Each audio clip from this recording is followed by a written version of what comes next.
Siswa Universitas PGRI Adi Buwana Surabaya, Fakultas Ilmu Pendidikan, Prodi PGSD kelompok 6 akan membahas materi dengan topik Teknik dan Media Pembelajaran PPKN.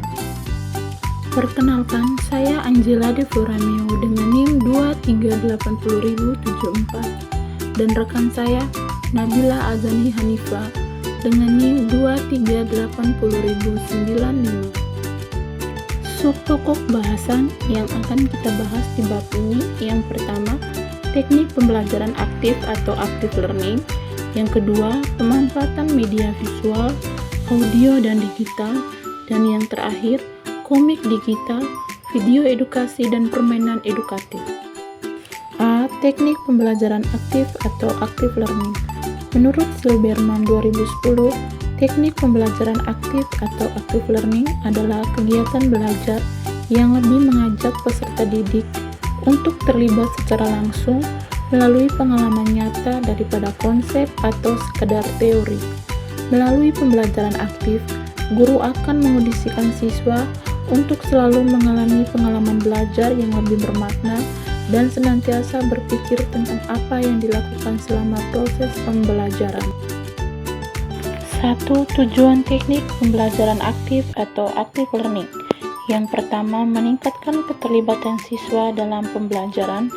Yang kedua, mengembangkan kemampuan berpikir kritis dan analitis.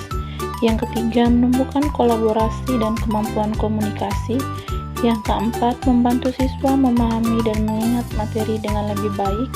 Dan yang terakhir, menjadikan proses pembelajaran lebih menyenangkan dan bermakna. 2. Karakteristik teknik pembelajaran aktif. Menurut Bondwell, karakteristik teknik pembelajaran aktif sebagai berikut. 1. Penekanan proses pembelajaran bukan pada penyampaian informasi oleh pengajar, melainkan pada pengembangan keterampilan, pemikiran analitis dan kritis terhadap topik atau permasalahan yang dibahas. 2. Siswa tidak hanya belajar secara pasif, tetapi mengerjakan sesuatu yang berkaitan dengan materi pelajaran. 3. Penekanan pada eksplorasi nilai-nilai dan sikap-sikap berkenaan dengan materi pelajaran. 3. Kelebihan dan kekurangan pembelajaran aktif. 1. Kelebihan pembelajaran aktif. Yang pertama, meningkatkan keterampilan berpikir, keterampilan memecahkan masalah, dan keterampilan komunikasi siswa. 2. Meningkatkan keterlibatan aktif peserta didik. 3. Meningkatkan ingatan peserta didik pada konsep yang dipelajari. 4. Meningkatkan rasa memiliki proses pembelajaran. Dan yang terakhir, melibatkan aktivitas berpikir tingkat tinggi. 2. Kekurangan pembelajaran aktif. Yang pertama, tidak bisa mengontrol kelas. Kedua, siswa tidak melakukan apa yang diinginkan guru. Ketiga, siswa susah diajak bekerja dalam tim. Keempat, membutuhkan waktu lebih lama. Dan yang terakhir, membutuhkan keterampilan fasilitator. Pemanfaatan media audio, visual, dan digital. Yang pertama, pemanfaatan media audio. Media audio digunakan untuk menyampaikan materi pembelajaran melalui suara, seperti rekaman, narasi, musik, atau dialog.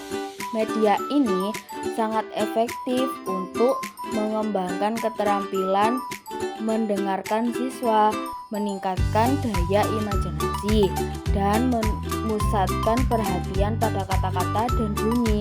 Contohnya, penggunaan rekaman pembacaan cerita pendek dapat meningkatkan keaktifan siswa dan keberanian mereka dalam diskusi. Media audio juga membantu siswa belajar secara mandiri di luar kelas dan sangat cocok untuk pembelajaran bahasa dan musik.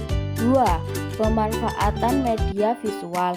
Media visual berupa gambar, grafik, diagram, foto, atau video yang digunakan untuk memperjelas materi pembelajaran. Media ini membantu siswa memahami konsep yang kompleks dengan lebih mudah karena stimulasi visual memperkuat daya ingat dan pemahaman. Contohnya, guru menggunakan slide presentasi atau video edukasi untuk menjelaskan materi sehingga pembelajaran menjadi lebih menarik dan tidak membosankan. 3. Pemanfaatan media digital. Media digital dapat meningkatkan minat, motivasi, dan keterlibatan peserta didik dalam proses pembelajaran.